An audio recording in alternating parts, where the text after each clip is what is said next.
It is a November evening in rural northern Pennsylvania, a 70-acre tract of private woodland, completely silent, with a dusting of fresh snow. Anyone spending time alone in the deep woods at night knows the feeling of watcher's paranoia, the primal instinct that someone has their eyes on you. We evolved to feel it in the dark. A night photographer hiking into this property felt it too, but he chose to ignore it. He was there for long exposure photography. He hiked to the small clearing in the dead center of the property, set his tripod up in the snow, and started a 20-minute exposure on his camera. This map shows the extreme isolation of his location. The clearing sits in the center of the 70-acre boundary, and as the map expands outward, you can see miles of terrain in every direction without a single street lamp or house. By seeking out an environment devoid of human presence, he created a psychological blind spot. He locked his camera down for 20 minutes, keeping himself in one static position in the pitch black.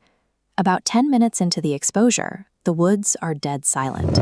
But something catches his eye on the tree line, 60 yards away. It's a ladder stand bolted to a tree.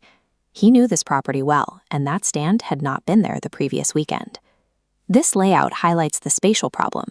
We have the photographer in the center, the main trail he walked in on, and the newly discovered ladder stand at the edge of the trees.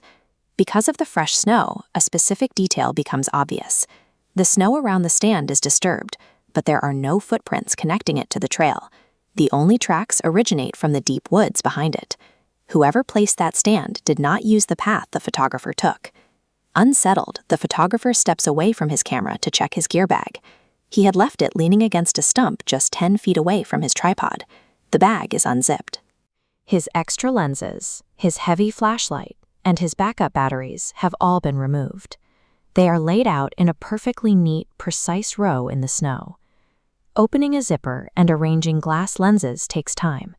It means an intruder spent several minutes kneeling in the snow within arm's reach of the photographer's back, choosing to organize the equipment rather than simply taking it. The photographer looks back toward the tree line. Standing half-hidden behind a thick oak tree is a man with pale, grayish skin and a patchy beard, wearing a dirty gray hoodie. He is standing perfectly still. Hanging loosely at his side in his right hand is a screwdriver with a yellow and black handle. The photographer calls out, asking the man if he has permission to be on the land. The intruder offers absolute silence. He just stares back. His facial expression is fixed in a smile that barely shows his teeth. He holds that exact pose for 10 seconds before slowly turning and fading back into the trees. Discovery usually ends an encounter, but this man had already handled the gear and stayed behind. He didn't need the equipment. He remained in the clearing to watch the reaction. The photographer attempts to pack, but his hands are shaking so violently he keeps dropping his gear into the snow. He abandons the clearing and hurries down the trail. Almost immediately, he notices strips of bright orange hunting vest tied to the branches at eye level every 30 yards. They were not there when he walked in. Then he finds the centerpiece of the trail. A dead squirrel is suspended by its back legs over a perfect circle drawn into the snow with the toe of a boot. He breaks into a run and reaches his truck. He had locked the doors an hour ago. Now the driver's side door is wide open, and his registration papers have been moved from the glove box to the passenger seat. He jumps inside and starts the engine. In the rearview mirror, he sees the man standing 40 yards back at the tree line. Still smiling in the darkness, the man slowly raises his right hand and drags a single finger across his own throat. The woods were compromised, the trail was marked, and now the locked truck, the only way out of the clearing, had been opened from the inside.